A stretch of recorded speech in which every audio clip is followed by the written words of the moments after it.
if your business is stuck, it's because of you, and not in a just work harder kind of way, or you need to fix your mindset way. No, in a biological way. See, your brain, which is the most important tool you have to run your business, has a limited capacity. And if your business is stuck, it's because the demands on that brain have exceeded its capacity.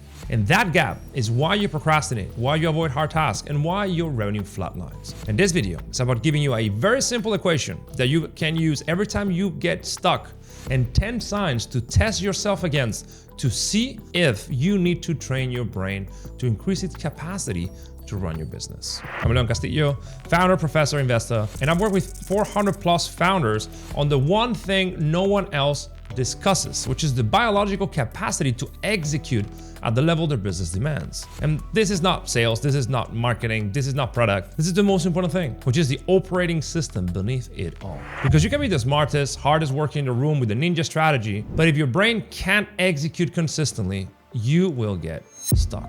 And here's the equation. Capacity minus load is your execution margin. Capacity is how much complexity, pressure, and uncertainty your brain can process before it starts shutting down. Load is everything your business puts on that brain. Every decision, every fire, every conversation you keep postponing. And what lets over is your execution margin. And if you have positive margin, well, you can execute, you get things done. Execution even feels automatic in a state of flow. But if you have negative margin, you get every symptom that you were blaming on your character, but you shouldn't, because it's just the product of having a brain that hadn't yet been trained. And it's not a you problem. It is just what the brain evolved to do. It never evolved to help you become successful in business in the 21st century with a zillion things competing for your attention. No, it evolved to keep you alive on the savannah, to detect threats, conserve energy, and avoid unnecessary risk. And that wiring is still running. When you are dealing with a load that exceeds your capacity to handle it, your brain silently falls back on it and doesn't give you a warning, but it just switches you into protection mode. So you start avoiding expensive things. And the most important tasks in your business are always expensive. Doing outreach, hiring people, firing people, recording content, whatever that is, it's always emotionally expensive. And if your brain isn't ready to handle it, well, inevitably, you procrastinate. Inevitably, you avoid that. You just start doing easier work. Now, the good news is that equation is movable because capacity is trainable. You don't need to shrink your business. You don't need to lower your ambition. No, you need to become the kind of founder that actually gets those things done by expanding your capacity. Here are the 10 signs that I'm going to give you, whether you have a positive or a negative execution sign. But before I give you that, think about the singlest high leverage task on your list today. The thing you know matters most. Whatever that is, maybe it's outreach, maybe it's content, maybe it's whatever. How long did it take you to actually do it? How much did you negotiate yourself with the task that needed to happen? If it took less than 5 minutes, then you probably have a positive execution margin. If you avoid it entirely, or it took you like an hour full of negotiation, you probably have negative execution margin. And that margin is the singlest best predictor of business success. So here are the 10 signs organized in 4 components of capacity: consistency, decision speed, recovery, and what I call identity. And count every sign you don't have. And be honest, because the number at the end will tell you your current capacity. Sign number 1. You execute the same way on a bad day as on a good day. So if you have good sleep, no fire, strong coffee, then you get great output. But if you have bad sleep, argument with your partner, or client cancels, whatever, the whole day collapses. When your margin is positive, mood is no longer a variable because the execution pathway no longer needs emotional fuel. Your output remains the same regardless of how you feel without forcing it. So how do you measure this? Well, compare your output on the best day to your worst day. And if there's more than a 50% difference, then your brain is likely not ready. Mood is running your business. And if you're not tracking your daily outputs, well, that is a different problem you absolutely must solve. Sign number 2 is you choose hard tasks first without internal negotiation. You sit down to do the most important work, but then your brain starts screaming, let's just do email, let's do Slack, let's talk to the team real quick. And that negotiation, that warm-up ritual, that let me just do a few things easy first, that's negative margin in action. Because when you have positive execution margin, you just open the laptop and do what you know you need to be doing, the most important thing, the stuff that is going to move the needle. Sign number 3 is that you have surplus attention at the end of the day.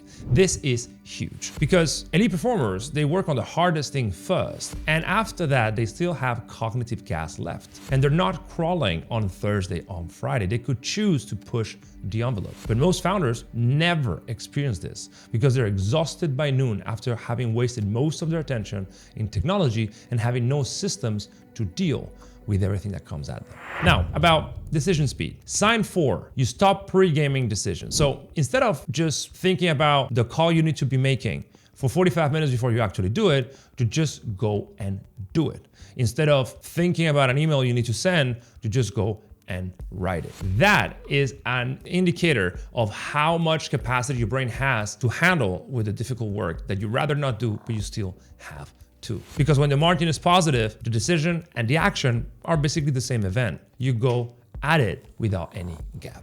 Sign number 5 is you default under pressure is not avoidance, is approach. Meaning when you have something that has high stakes, like a big pitch or a hard conversation, you lean in. You don't scroll, you don't avoid it, you don't rearrange your to-do list. Instead, you choose to engage it head on. And this one is very binary. Think about the hardest thing you know you need to be doing and tell me whether your default is just to go and do it or you'd rather start procrastinating by doing something else. Sign number 6 is very big. It's recovery fast after setbacks. So business is basically the single occupation where you get punched in your face every single day and you fail lunches, you have bad quarters, team members leave the team, your expectations are not met. It doesn't matter. The point is how fast you can get yourself back up.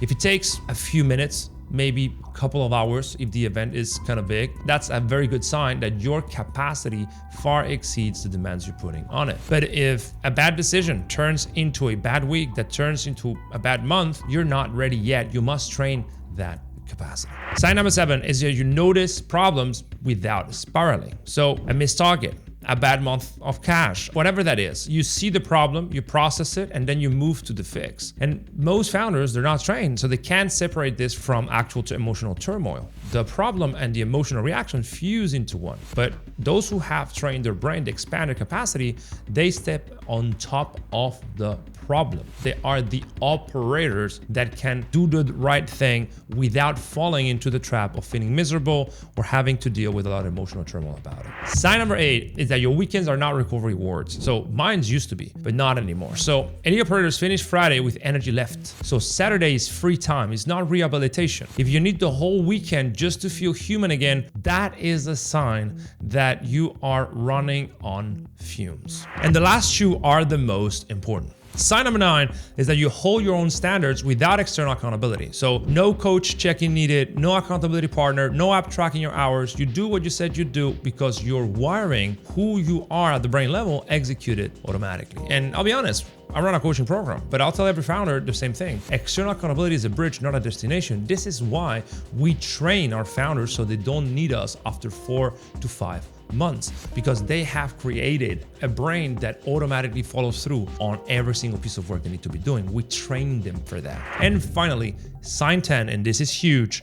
Your identity isn't threatened by a bad week. In fact, results don't threaten your self-image. This is the deepest one, the one that very few people have. But if every time you have a rough stretch, you are tempted to think you're not caught up for this, if one failed lunch makes you spiral into whatever, then that is a sign that you are operating below capacity. You must absolutely build the ability to execute relentlessly and be unfazed by things not going your way, because they will not go your way for a while until you get it right. So count the missing signs. If you have 3 to 5 missing, well, you have low margin. Your default wiring is running more of your day than you realize, probably wasting about 30 to 40% of your potential. But if you have all of them, 6 to 10, you have negative margin. That's why your business is stuck. And no strategy, no ninja course will fix it. You must absolutely train your brain to deal with the complexity of running your business. And the problem is that most solutions don't work. In fact, they can work because they